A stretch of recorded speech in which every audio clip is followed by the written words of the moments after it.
خندق کی جنگ جیتنے کے بعد ایک رات رسول اللہ صلی اللہ علیہ وسلم نے خواب دیکھا کہ وہ اپنے صحابہ کے ساتھ کعبہ کا طواف کر رہے ہیں. تو اس ڈریم کو پورا کرنے کے لیے آپ صلی اللہ علیہ وسلم 1500 صحابیوں کے ساتھ مکہ کی طرف روانہ ہوا ہے، لیکن مکہ والوں نے ان کا راستہ روک دیا. رسول اللہ صلی اللہ علیہ وسلم نے ان کے ایمبیسڈر کو کہا کہ ہم صرف اور صرف عمرہ کرنے کے لیے آئے ہیں. وہ بندہ واپس گیا اور مکہ والوں کو کہا کہ میں نے روم کے بادشاہ کیسر کو دیکھا ہے اور ایران کے بادشاہ کسرا کو بھی دیکھا ہے اور یمن کے بادشاہ نجاشی کو بھی دیکھا ہے، لیکن میں نے محمد جیسا بادشاہ کبھی بھی نہیں دیکھا.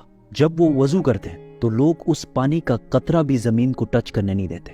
ایسے آدمی اور ایسے فالوور سے لڑنا امپاسبل ہے. میں تو کہتا ہوں ان کی بات مان لو، لیکن آف کورس انہوں نے بات نہیں مانی.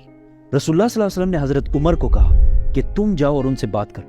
تو انہوں نے کہا کہ میرا کوئی بھی رشتہ دار اتنا سٹرونگ نہیں ہے مکہ میں جو میری پروٹیکشن کر سکے، کیونکہ حضرت عمر کا تعلق تھا بنو عدی سے جو کہ قریش میں تھا، لیکن اتنا پاورفل خاندان نہیں تھا. حضرت عمر نے کہا آپ عثمان کو بھیجیں، کیونکہ عثمان کا تعلق بنو امیہ سے تھا اور بنو امیہ قریش کی سب سے سٹرونگ اور سب سے مالدار فیملی تھی، اور آگے جا کر اس فیملی نے آلموسٹ 100 سال تک مسلمانوں پہ حکومت بھی کی ہے، اور آج تک مسلمانوں کی ایک سینٹرلائزڈ سب سے بڑی امپائر جو تھی وہ بھی یہی امیہ امپائر.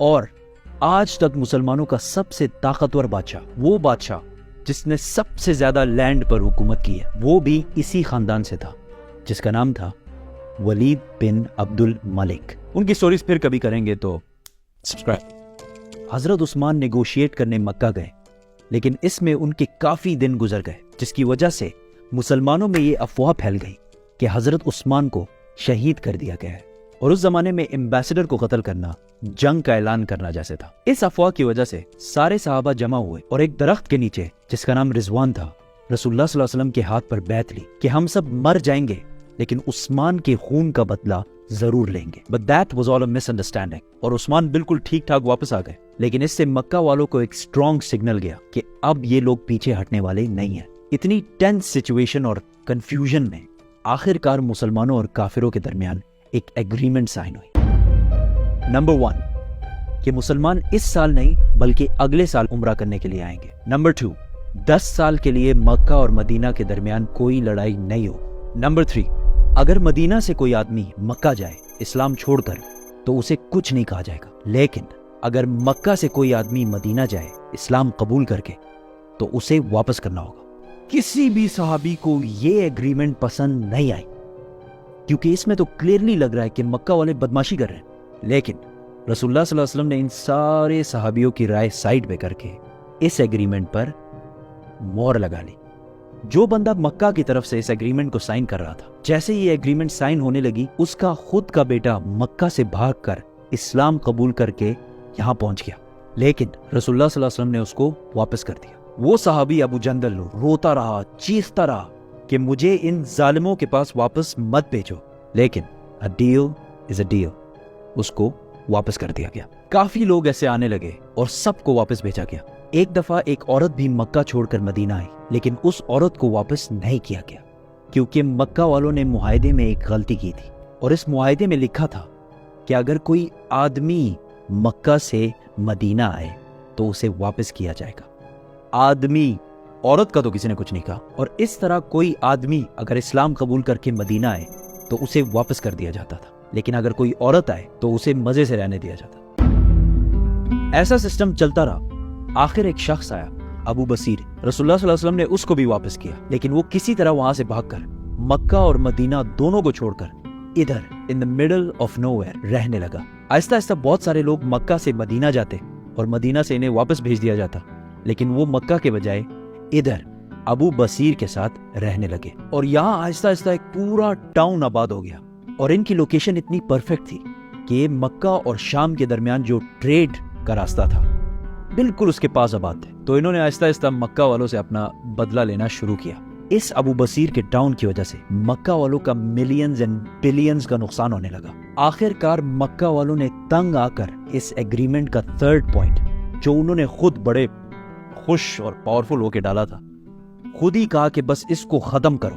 اور کہا کہ آج سے اگر کوئی آدمی مکہ سے مدینہ جائے تو اسے پلیز مدینہ میں بہت اچھے طریقے سے رکھو. اور آہستہ آہستہ یہ ایگریمنٹ ان کے گلے میں پھنسنے لگی. معاہدے کا دوسرا پوائنٹ یہ تھا کہ 10 سال تک کوئی بھی لڑائی نہیں ہوگی. تو رسول اللہ صلی اللہ علیہ وسلم نے اس کا فل فائدہ اٹھاتے ہوئے عرب سے باہر جو دنیا کے باقی ایمپائرز اور سپر پاورز تھے ان کو اسلام کی دعوت دینا شروع کی. تو ایک لیٹر گیا حبشہ، آج کے زمانے میں ایتھیوپیا. دوسرا لیٹر گیا رومن ایمپرر ہراکلس. اور تیسرا لیٹر گیا ایران کے بادشاہ خسرو کے پاس. یہ آج کے زمانے میں تو ہمیں پتہ ہے کہ بڑی بات تھی، لیکن اس زمانے میں ان بادشاہوں کے لیے یہ ایسے تھا کہ آج پاکستان کے ایک چھوٹے سے گاؤں سے کوئی لیٹرز لکھے ڈونلڈ ٹرمپ اور شی جن پنگ کو.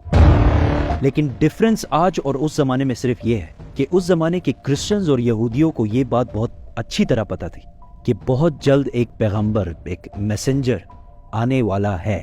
حبشہ کا بادشاہ نجاشی جو کہ کرسچن تھا، اس نے تو اسلام قبول کر لیا، لیکن رومن ایمپرر کو یہ بات بہت عجیب لگی. تو اس نے اپنے ایمپائر میں موجود کچھ قریش کے لوگوں کو بلایا. اور اس ٹائم ابو سفیان بھی رومن ایمپائر میں ہی موجود تھے. تو ابو سفیان کچھ عربیوں کے ساتھ رومن ایمپرر کے محل میں پیش ہوئے اور ان کو محمد صلی اللہ علیہ وسلم کے کیریکٹر کے بارے میں بتایا. رومن ایمپرر بہت امپریس ہوئے محمد کے کیریکٹر کے بارے میں سن کر، اور انہوں نے کہا کہ مجھے پتا تھا کہ بہت جلد ایک پیغمبر آنے والا ہے، لیکن وہ تم عربیوں میں سے ہوگا یہ میں نے کبھی نہیں سوچا. ابو سفیان نے وہاں سے باہر نکل کر اپنے ساتھیوں کو بولا کہ اب تو محمد سے رومن ایمپائر کا بادشاہ بھی گھبرانے لگا. یہ تو تھے دونوں کرسچن کنگڈمز، لیکن ایران کے بادشاہ زوراسٹرین پارسی تھے جو آگ کی عبادت کرتے.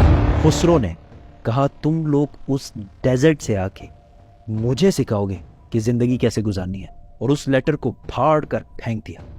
اور اس نے 2 لوگوں کو رسول اللہ صلی اللہ علیہ وسلم کو مارنے کے لیے بھیجا. ویئرڈلی انف کچھ ہی دنوں بعد اس کے اپنے بیٹے نے اس کو پھاڑ جان سے مار دیا. جیسے ہی وہ 2 لوگ مدینہ پہنچے تو رسول اللہ صلی اللہ علیہ وسلم نے ان کو بلایا اور کہا کہ جس بادشاہ نے تمہیں مجھے مارنے کا آرڈر دیا ہے اس کے اپنے بیٹے نے اسی کو مار دیا. وہ یہ سن کر حیران ہو گئے اور واپس چلے گئے. اس طرح اسلام کا نام آہستہ آہستہ پوری دنیا میں پھیلنے لگا.